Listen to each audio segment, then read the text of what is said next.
আসসালামু আলাইকুম everyone, welcome back to my channel Tuntuni's cook hands. আজকে আমি আপনাদের বানিয়ে দেখাবো কিভাবে সকালে ঝটপট করে বানিয়ে নেওয়া যায় চাপড়ি পিঠা। তো এখানে আমি নিয়ে নিয়েছি আটা, আর নিয়েছি পেঁয়াজ কুচি, রসুন কুচি, মরিচ কুচি, ধনিয়া পাতা কুচি, লবণ, হলুদের গুঁড়ো, মরিচের গুঁড়ো আর আস্ত জিরে।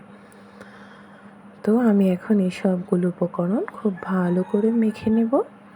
মেখে নেওয়া হয়ে গেলে আমি চাপড়ি পিঠা বানানোর জন্য যে আটা নিয়েছি সেই আটাগুলো এখানে দিয়ে পেঁয়াজ মরিচের সাথে খুব ভালো করে মেখে নেব আগে। আশা করি ভিডিওটা আপনাদের ভালো লাগবে। যখন সকালে আমাদের অফিসের তাড়া থাকে বা কোনো কাজে বাচ্চারা স্কুলে চলে যাবে, তখন কিন্তু ঝটপট করে এই নাস্তাটা বানিয়ে নিতে পারেন, খেতেও বেশ ভালো। তো এই তো এখন আমি এখানে একটু একটু করে পানি অ্যাড করব আর মেখে নেব।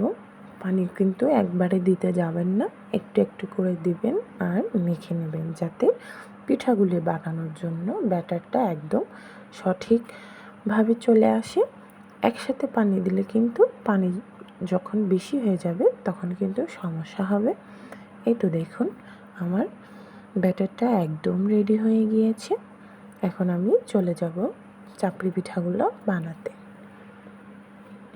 এই তো আমি এখানে একটা তাওয়া গরম করে নিয়েছি।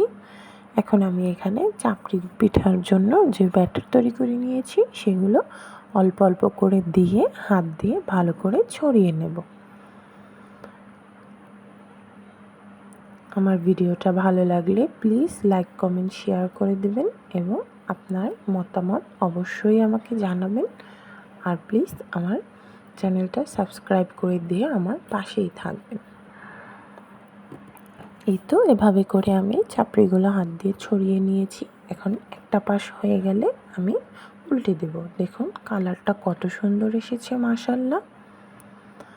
আশা করি আপনাদের ভালো লাগবে, আপনারাও একবার বাসায় চেষ্টা করে দেখবেন প্লিজ। এই তো এই পাশটা আমার হয়ে গেলে এখন আমি এটাকে ভাঁজ করে নিয়ে একটা প্লেটে তুলে নেব। ব্যাস হয়ে গেল আমাদের চাপড়ি পিঠে সকালের ঝটপট নাস্তা।